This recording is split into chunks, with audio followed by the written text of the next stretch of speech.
All right, this is going to be controversial. Whew. My name is Fahad Raymond, and I'm from Pickering, Ontario.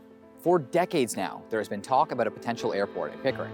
The story goes all the way back to 1972, when almost 20,000 acres here in North Pickering was expropriated by the federal government for the eventual construction of an airport. Since then, these lands have remained in limbo, with periodic news on the matter popping up every now and then. The latest item to reopen the debate has been a motion brought forth by two new Pickering City Councillors, which seeks to make the city's position one that officially opposes an airport and to stop the spending of additional resources in pursuit of it. Others on council, like the mayor, see the airport as an eventuality and as an opportunity for jobs and economic growth that we must not pass up. It's hard to think of anything that might be more consequential in the city of Pickering, and frankly to the entire region, than this issue right here. Whether you're pro-airport or anti-airport, everyone can agree that it's crucial we get this right. This video was made with that intention. So over the next several minutes, we're going to dive deep into both sides of the airport debate in a way that I think it's safe to say has never been done before.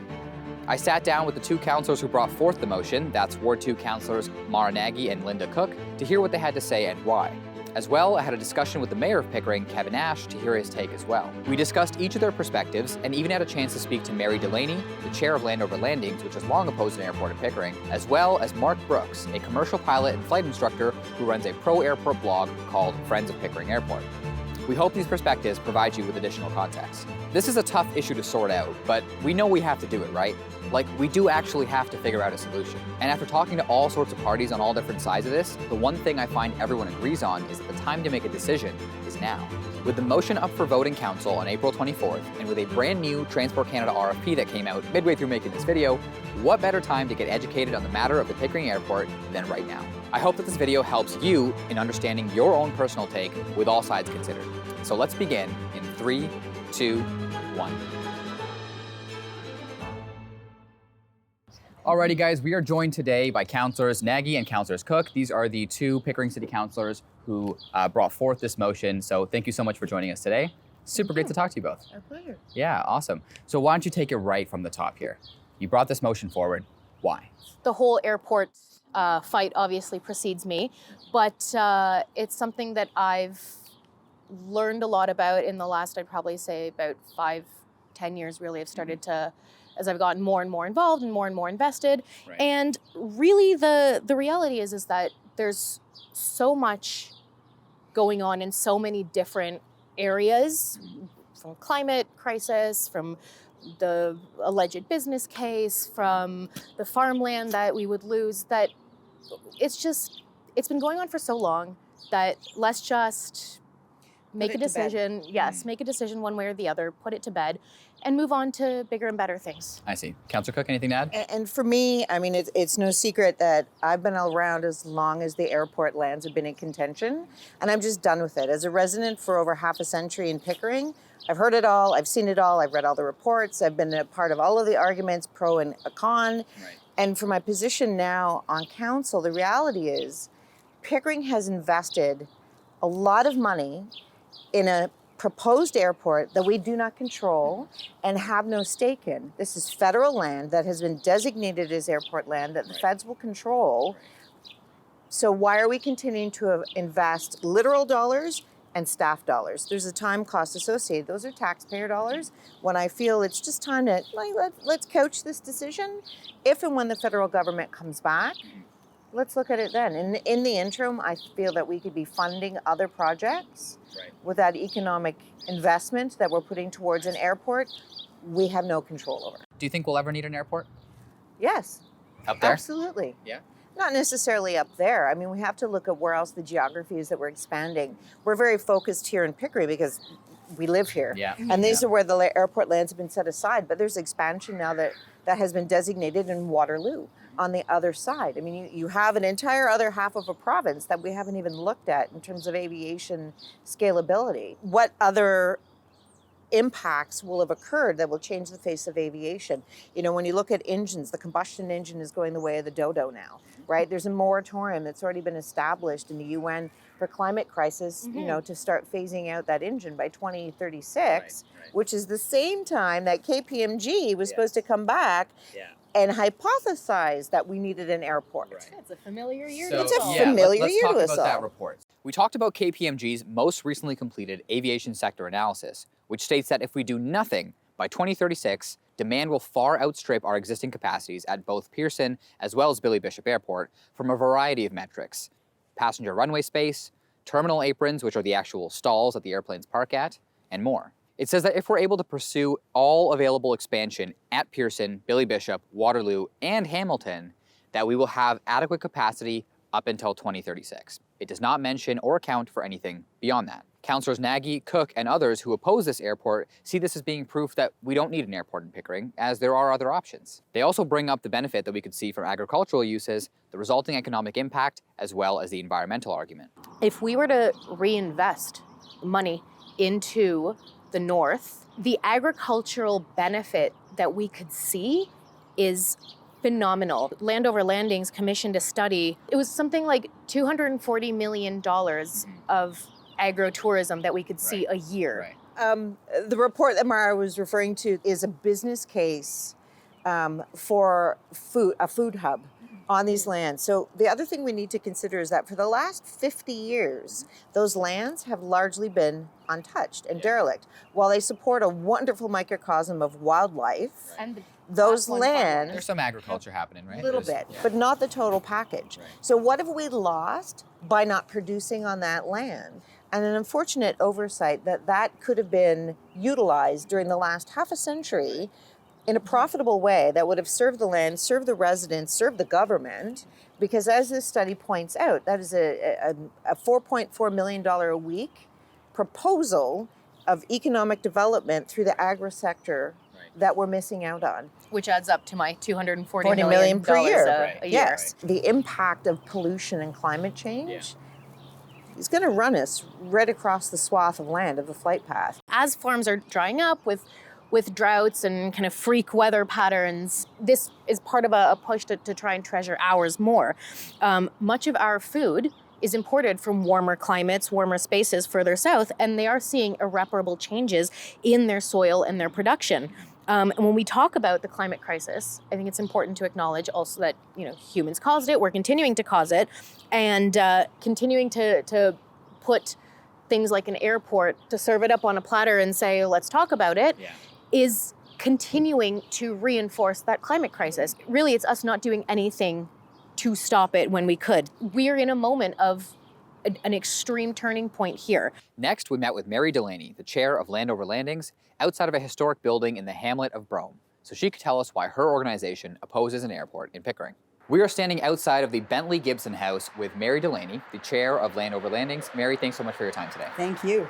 So let's dive on into it. Why are you opposed to an airport in Pickering? Since there was expropriation in 1972, the people that rose up then, called People or Plains, they knew how important it was to protect these prime farmlands. But in 1972, nobody was talking about climate change. Right. Nobody could have, I think, envisioned a world where there would be food shortages and where the phrase supply chain issues would be critical, and where California would be going alternately between drought, atmospheric rivers, and fire. We can't count on other places to provide us with food. So it is now more critical than ever that these lands be protected. Is that majority of the argument for you? Is it mostly the food and agriculture, or is it more so about the environment and climate change and keeping emissions down or things like that? We don't separate the two of those. What I can say, though, is that the need to protect the farmlands, the need to mitigate climate change and to provide food is the thing that we focus on the most. It's not about stopping an airport. We would stop anything that was going to destroy these lands and prevent them being used for agriculture. We're not just stopping an airport. Stop an airport, stop any development. Protect these food lands. Right. So what is your vision for these lands, if not an airport?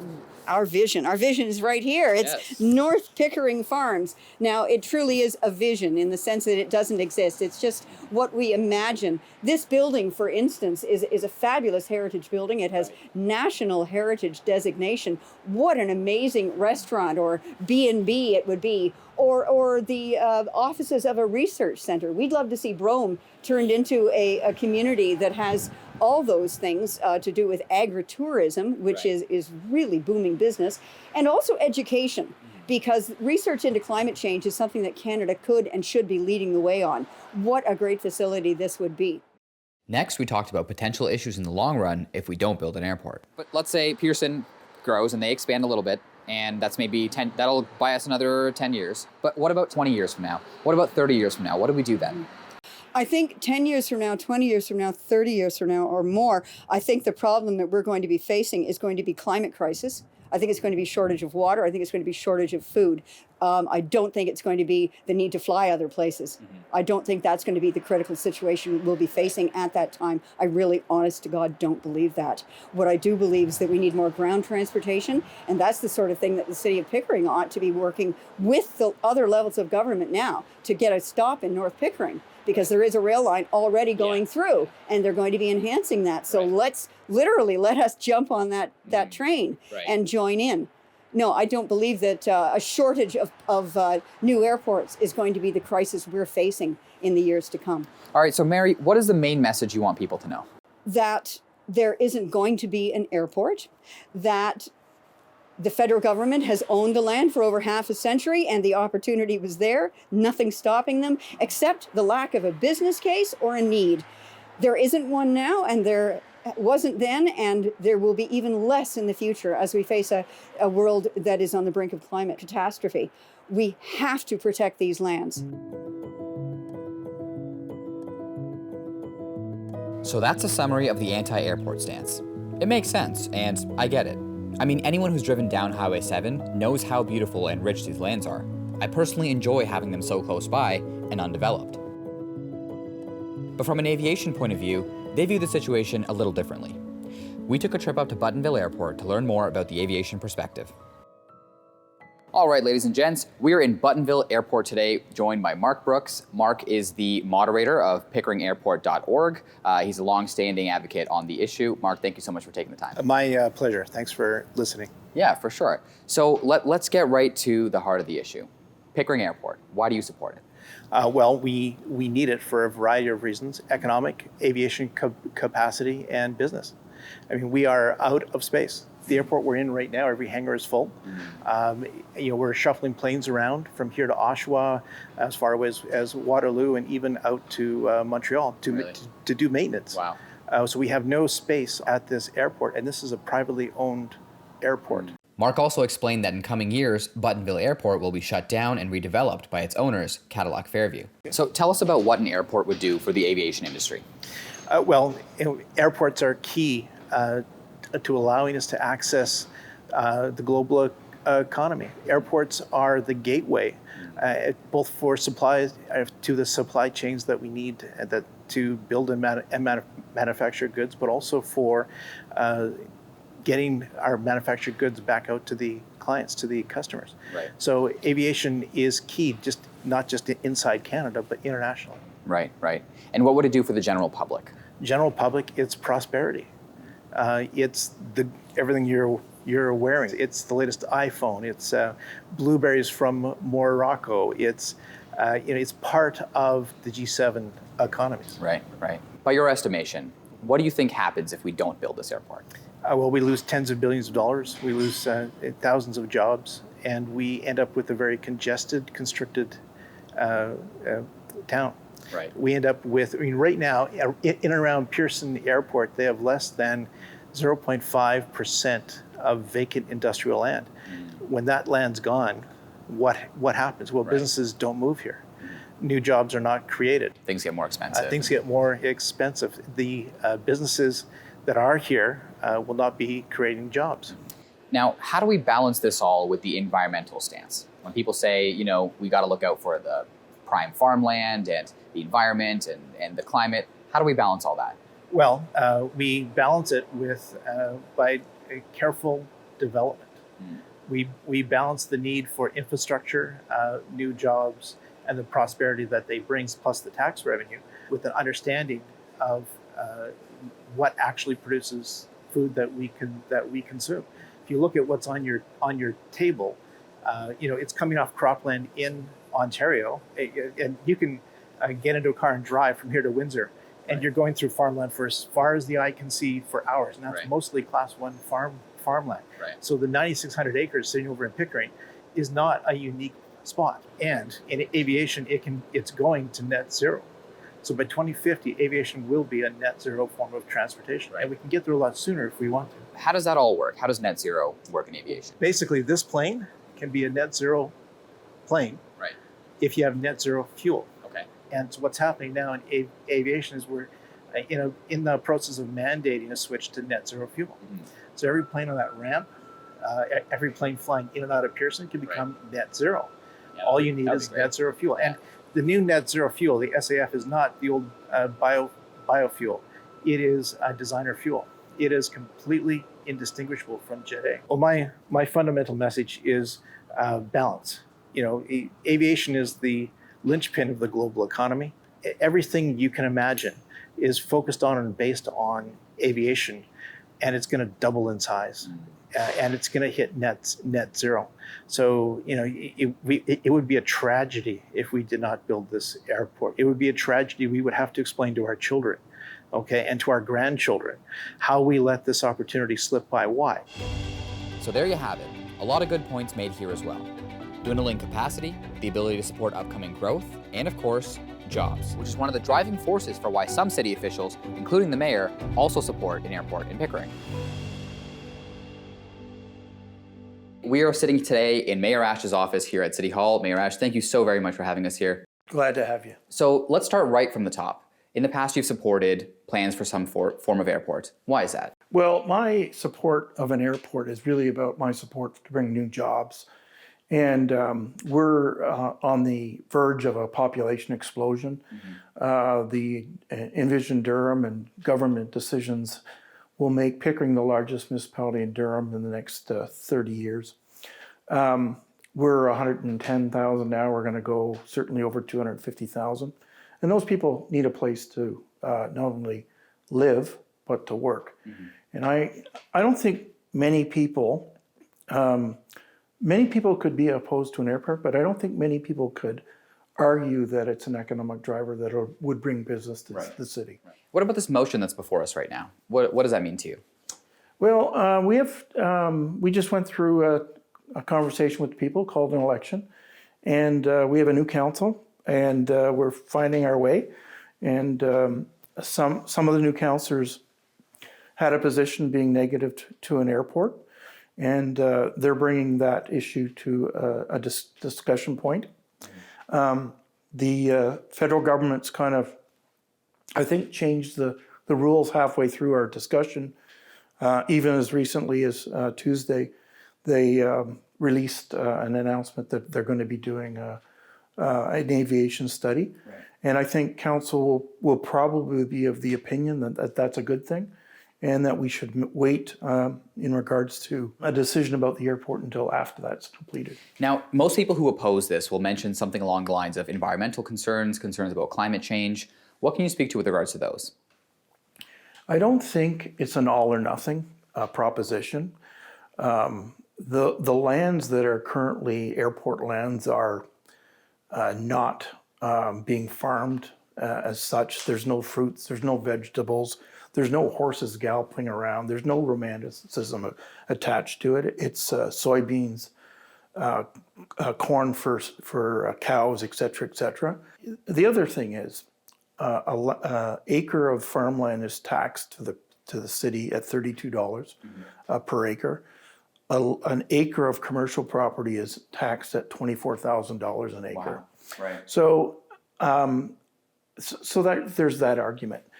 There's also the argument about urban farming, vertical farming, greenhouses that could be joined together. You'll have the transportation network. You could still do things. I think people both pro and con to the airport both acknowledge that the federal government of all stripes have been horrible stewards of the land. We have ghost towns in some of our hamlets. We have abandoned farmhouses. So we need a decision, either to move forward with an airport and all the good things that could potentially come from that, or on the reverse, maybe we add some more lands to the Rouge Park and we actually can have another farming community up there. Right now, it's neither. Now, what happens if we go with that option, Plan B, of not building the airport? Well, I think it'd be a missed opportunity because, like I said, we have potentially 250 to 300,000 people going to be living in Pickering. We have 500,000 new Canadians come to our shores every year. About 300,000 stay in the GTA. Right. I think you mentioned that there's another 400,000 or so non-permanent residents that visit our country every year and are here for various pieces of time. So they not only have to live here, they have to work here. Fly in any airport in the world and you'll see factories and commerce all around these airports. So I think that can happen. And it doesn't have to be just logistics. It can be high tech. We're already having success in terms of new jobs to Pickering. Kubota, FGF brands, Brio, Bad Boys, all happening along the 407. And that's just one parcel, relatively small compared to the airport, right? That's right. Absolutely. Yeah. Absolutely. So for me, it's about jobs and taxation. We have currently in our great city, 86% of our tax revenue comes from property taxes. Only 14 comes from the business section, commercial and industrial. That's residential property taxes. That's right, 86%.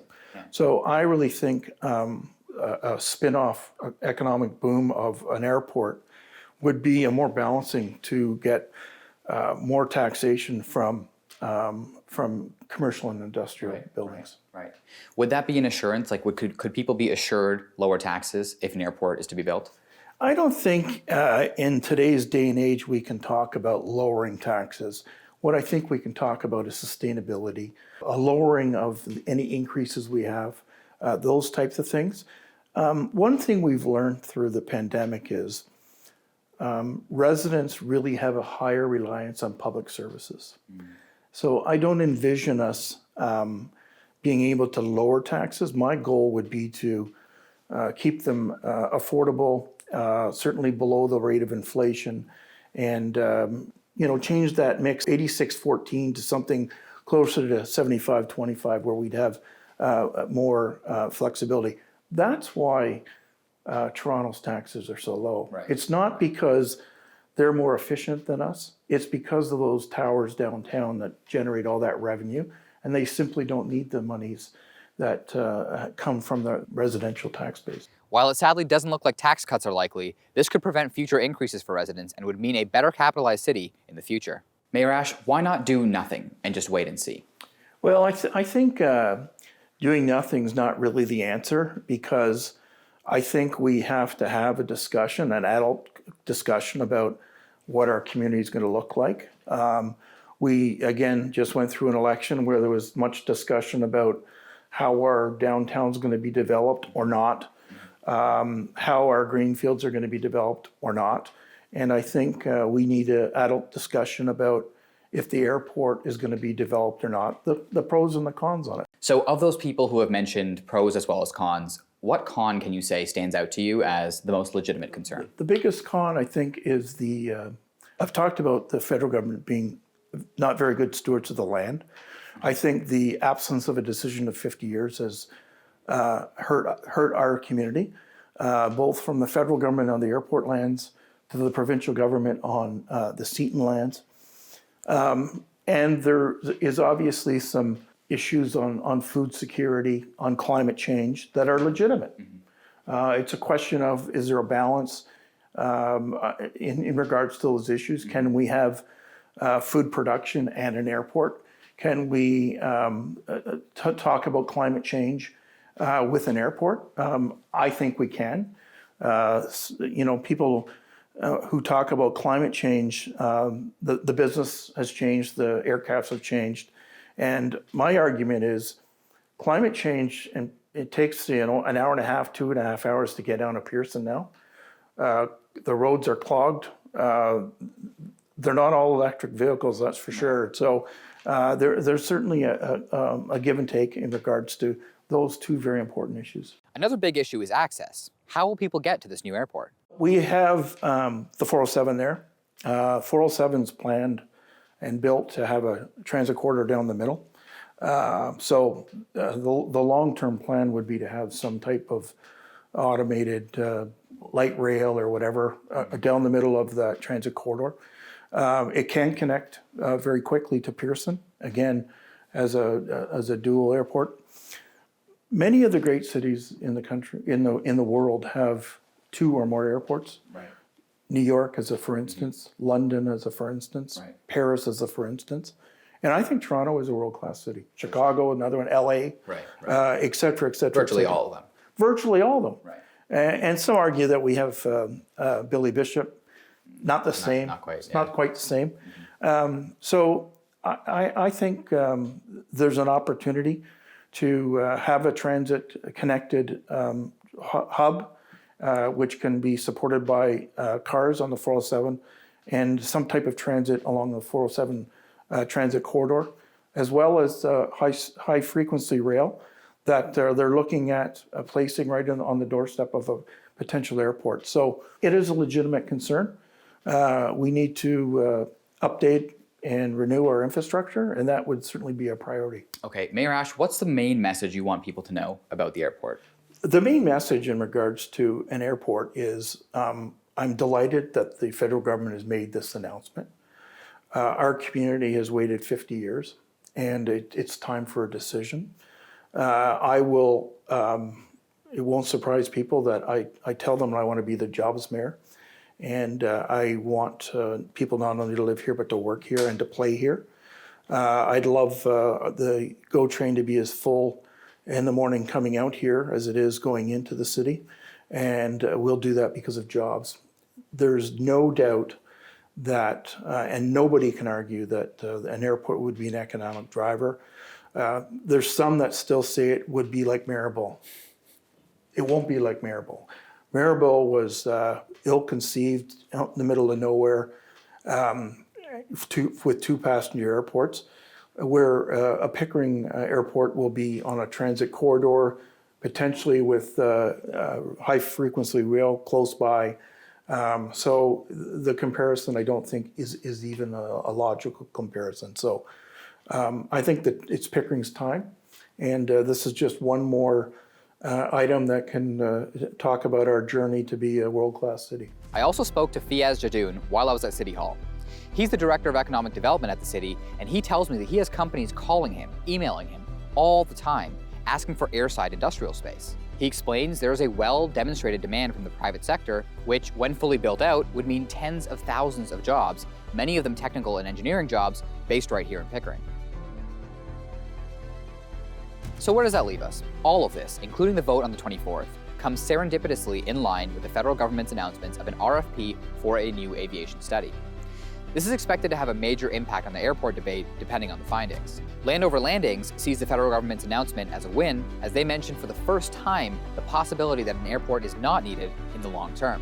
But it's also welcomed by pro-airport voices, including Mark Brooks and Kevin Ashe, who see it as a necessary step towards a decision. Just before we wrap up, I asked each party I interviewed to take a look at this map of the original airport lands versus what now remains after over half was given to Parks Canada to form the Rouge Urban National Park. All right, Mark, when you see this map here, on some of the airport lands, what do you see here? Well, I see the part that this was the original part that was expropriated back in the mid 70s, and part of it has been handed over to Parks Canada, which is great. Look at how lovely that is, the general land's given lands, back. Right? Yep. Yeah. That. What do you see when you look at this? Potential. That's what we've already saved, half of it. Now we've got to protect the rest of it. That, as I said, that is our crowning achievement. And when anybody says, oh, you can't fight government, we say 2 things. 1, do you see an airport? No. And 2, look what we've given the people of Canada. And when I say we, I mean all the citizen advocates and all the politicians of vision. I see Parks Canada, which is the Rouge National Park, which I think is, again, a great addition to our landscape. Mm-hmm.